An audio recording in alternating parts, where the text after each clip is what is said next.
صفحہ number 5 line number 3 کے درمیان میں ایک بات کہی ہے، کہتے ہیں اور صحیح لائے عمل وہی ہوگا جو سیرت النبی سے ماخوذ ہوگا۔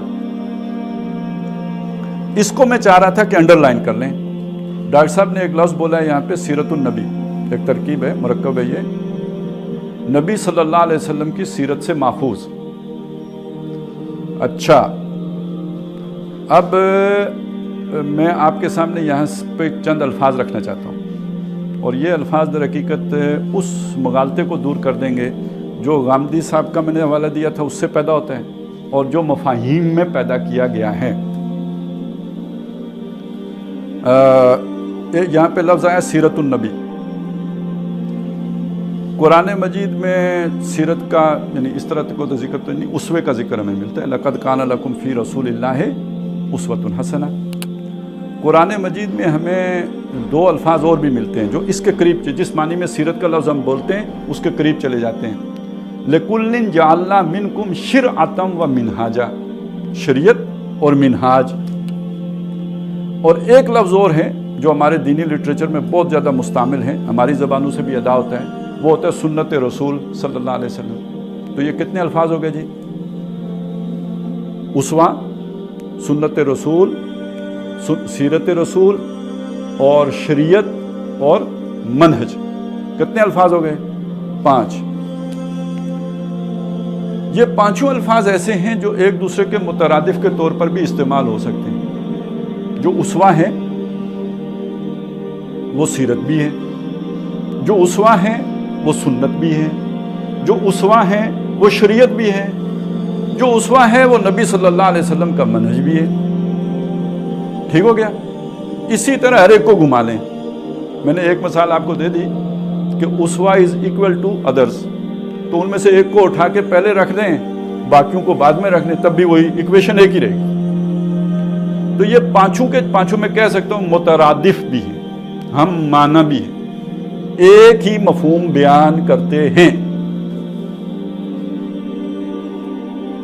لیکن ایسا تو نہیں ہوتا کہ 5 الفاظ ہوں اور بالکل مترادف ہوں، ان کا کوئی دوسرا معنی نہ ہو، ان میں کوئی فرق ہی نہ ہو۔ آخر ایک ہی آیت میں جب کہہ دیا لِكُلٍّ جَعَلْنَا مِنْكُمْ شِرْعَةً وَمِنْهَاجًا، اب کون عقل عام رکھنے والا آدمی کہے گا کہ یہاں دونوں الفاظ ایک ہی معنی میں استعمال ہوئے؟ شریعت اور منہاج یہاں پہ پھر ایک معنی میں تو استعمال نہیں ہوئی، تو پھر اس کی تقسیم کی گئی۔ میں کہا شریعت کیا ہے؟ اللہ کے احکام۔ منہاج کیا ہے؟ ان پر عمل کرنے کا طریقہ۔ اللہ نے حکم دیا نماز پڑھیں، یہ اللہ کا حکم ہے، یہ شریعت ہے۔ اب پڑھیں کیسے؟ جیسے محمد الرسول اللہ نے پڑھی ہے ویسے نماز پڑھیں، تو یہ کیا ہو گیا جناب؟ منہج ہو گیا، نماز پڑھنے کا منہج۔ یہ ایک معنی ہو، ایک طرح سے بات سمجھ میں آئی۔ اب دوسری طرف جائیں، آپ کسی فقیہ سے پوچھیں اور یا اس سے کہیں کہ بھائی نماز پڑھنے کا جو طریقہ ہے نا، یہ شریعت نہیں ہے، یہ منہج ہے، وہ تھپڑ مارے گا آپ کو۔ سمجھ آ گئی نا بات کی؟ جب فقیہ بولے گا شریعت کا لفظ تو اس میں منہج پلس شریعت دونوں آئیں گے، مطلب وہ تو شریعت اور منہج ایک ہی بات ہوگی۔ نماز پڑھنے کا طریقہ بھی شریعت کا حصہ ہے، اب وہ شریعت سے علیحدہ نہیں ہوگا۔ تو جب آپ علیحدہ کر کے صرف شریعت بولیں گے تو منہج اس میں داخل ہو گیا گویا۔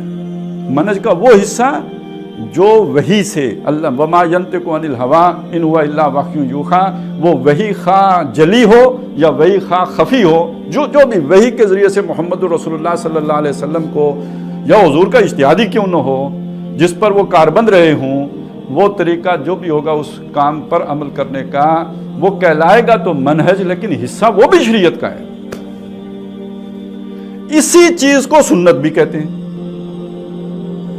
اب سنت کے پھر آگے یہ جو ویسے تو جب سنت فقیہ بولے گا تو وہ سنت موقدہ، سنت غیر موقدہ، تو پھر اوپر فرض آئے گا، پھر واجب آئے گا، پھر سنت موقدہ آئے گی، پھر سنت غیر موقدہ آئے گی، ٹھیک ہے؟ لیکن جب آپ سنت کا لفظ عام طور پر بولیں گے تو فرض بھی سنت ہے، سنت کا وہ حصہ جسے چھوڑا ہی نہیں جا سکتا اور چھوڑنے سے گناہ کبیرہ ہوتا ہے، اسے آپ کہیں فرض سنت۔ وہ حصہ جو اس سے ذرا نیچے ہوگا تو وہ ہوگا واجب سنت۔ پھر سنت مؤکدہ اور سنت غیر مؤکدہ اور پھر مستحب اور مباح، یہ اس کے بعد، اور پھر وہ جو بھی مکروہ اور مکروہ تنزیہی اور تحریمی اور پھر حرام اور مطلق، وہ یہ ترتیب پھر بنے گی۔ لیکن دوسری طرف دیکھیں تو یہ ساری شریعت بھی ہوگی۔ تو یہ الفاظ آپس میں ہم معنی بھی ہیں، لیکن ان میں تھوڑا تھوڑا معمولی فرق بھی ہے۔ اب اس اعتبار سے ڈاکٹر صاحب یہاں پہ سنت نبوی صلی اللہ علیہ وسلم کا لفظ نہیں بول رہے ہیں، سیرت نبوی صلی اللہ علیہ وسلم کا لفظ بول رہے ہیں۔ اب سیرت اور سنت کا فرق بھی سمجھ لیں۔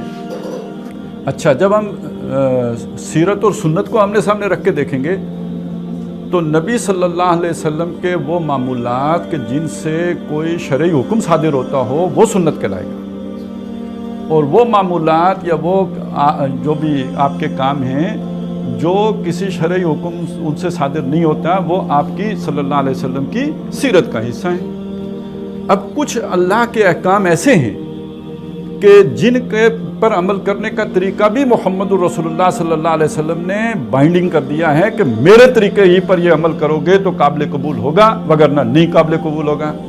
مثلا نماز حضور کے طریقے کے مطابق پڑھی جائے گی تو نماز قبول ہوگی، نہیں تو وہ بدعت کی نماز ہوگی۔ اگر آپ نے 3 سجدے کر لیے، وہی خلوص والی بات یہاں بھی آ جائے گی۔ آپ بڑے مخلص ہیں، آپ 2 سجدوں سے آپ کا دل راضی نہیں ہوتا، آپ نے 5 کھڑکانے ہیں، نہیں نماز تو فاسد ہو جائے گی نا، ٹھیک ہو گیا نا۔ تو نماز، اچھا اسی طرح نماز ہی نہیں، کوئی بندہ یہ کہے کہ جناب میں روزہ 2 رکھوں گا کٹھے جوڑ کے، تو وہ یہودیوں کے جو روزے کے ساتھ اس کی مشابہت ہو جائے گی۔ یہ محمد الرسول اللہ کا روزہ نہیں رہے گا صلی اللہ علیہ وسلم، ٹھیک کہہ رہا ہوں نا۔ اسی لیے سحری اور افطاری کی تاکید کی گئی ہے تاکہ روزہ ممتاز ہو جائے اور محمد الرسول اللہ صلی اللہ علیہ وسلم کی سنت کے مطابق ہو جائے۔ حج بھی اسی طرح کرنا پڑے گا جیسے حضور صلی اللہ علیہ وسلم نے کیا ہے۔ ویسے مطلب جو ایک ہم جیسا جو وابی مزاج کا بندہ جب پہلی دفعہ حج کرنے جاتا ہے تو وہاں کے وہ سارے عمل دیکھ کے ایک دفعہ تو اسے شاک مطلب جھٹکا لگتا ہے، بھئی یہ کیا ہے، یہ پتھر ہے، اس کو کیا کرنا ہے، چومنا ہے۔ یہ کیا ہے نا، یہ پتھروں کا بنا ہوا ایک گھر ہے، اس کو کیا کرنا ہے، اسے چکر لگانے۔ یہ کیا ہے، یہ ایک علامت ہے شیطان کی، اس کو پتھر مارنے ہیں۔